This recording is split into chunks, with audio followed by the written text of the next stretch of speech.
As Muslims observe Ramadan and Christians mark the Lenten season, a rare spiritual alignment is drawing attention to the shared values of sacrifice, discipline, and devotion. This was highlighted at the annual Ramadan lecture held in remembrance of late Alhaji Chief Rafiu Ishola Solomon in Mushin, Lagos. Religious leaders and community stakeholders gathered at Solomon Hall to reflect on faith, good deeds, and responsible leadership.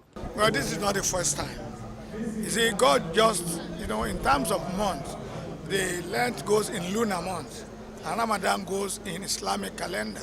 And once in a while, since the world goes round, and sometimes we are at the center, we will meet at the same page. And this is one of the period. And it is good for all of us. If everybody will be reminded at this time. And you see, a lot of people who do bad things during this season, they will be quiet. Why can't they continue after it? Some people are doing bad things even in their community, but now they will be good people. But after 30 days of something, they go back, those old bad things. And the essence of this is God is trying to show us that there are some ways that He wants us to go. And it doesn't say when you do it for 30 months, then you go back to it. He thought after 30 days, maybe it will be a lesson for you. That even if you don't do it forever again, you won't die. You are not born with it. Speakers noted that both seasons promote repentance, charity, and renewed commitment to God.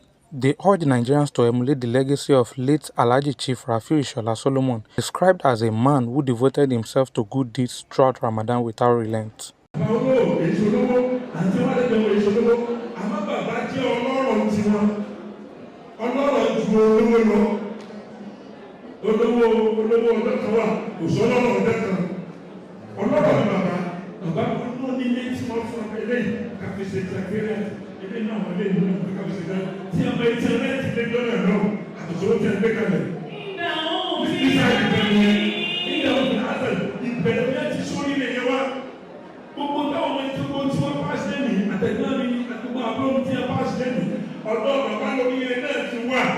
Senator Gani Olanrewaju Solomon explained that the annual lecture was initiated in his remembrance because supporting and organizing Ramadan gathering was something he consistently did every year, prompting the family and associates to sustain it at least once annually in his honor.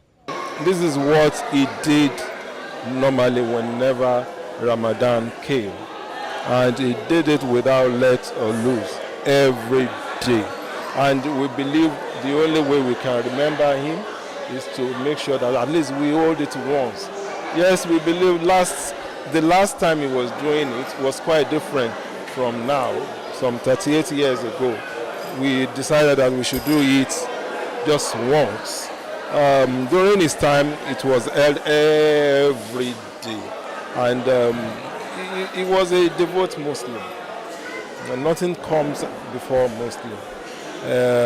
Anybody that knows him, he will know how well he held the religion. And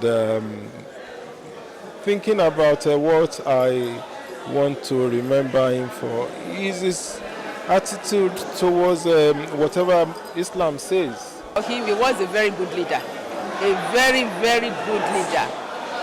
He left so many legacies. You can hear them that they were saying the legacies he left behind. That is what the children and every people that worked with him are enjoying today, because what you do unto others lives after you. What you do unto yourself dies with you. The lecture also emphasized trust, calling on leaders to uphold integrity and followers to remain united for societal progress. Trust means amana. Amana means responsibility. That every human being created to this world has one or other responsibility to pursue in life. For example, many people always look at the leaders as only those that possess the trust. No, it is both the leadership and the followership that possess what we know as trust. As a leader, you must be accessible.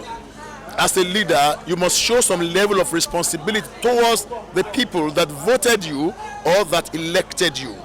As a leader, you must make sure that accountability is sure. Whatever you do in this world is not an end in itself. It's a means to another end. After death, that's the beginning of another journey. So as a leader, you must make sure that you maintain that level of integrity at all times. Not only that, what about me, who is a follower? A follower doesn't mean that you do not have trust too. You owe the country obedience. You owe the authority obedience. The laws that are being, enacted by the country.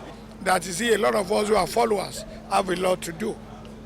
Some things that we created, we alluded that it's the government that has done it. So we must educate ourselves.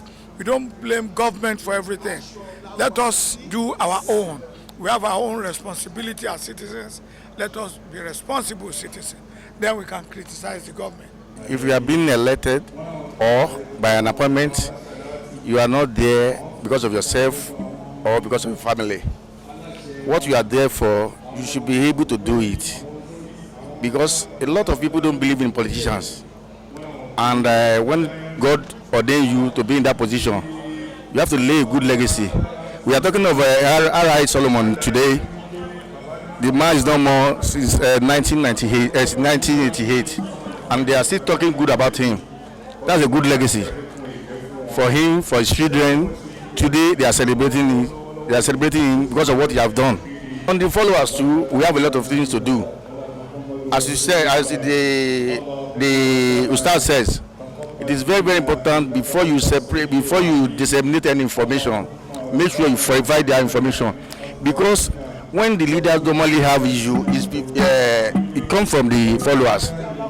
Because when they want to give you information, if they give you a wrong information, if you don't verify it, you will be acting on it, which is very wrong. So we have to, whenever we hear any information, we have to verify it very well. Participants say the rare overlap of Ramadan and Lent present a unique opportunity for interfaith harmony and national development.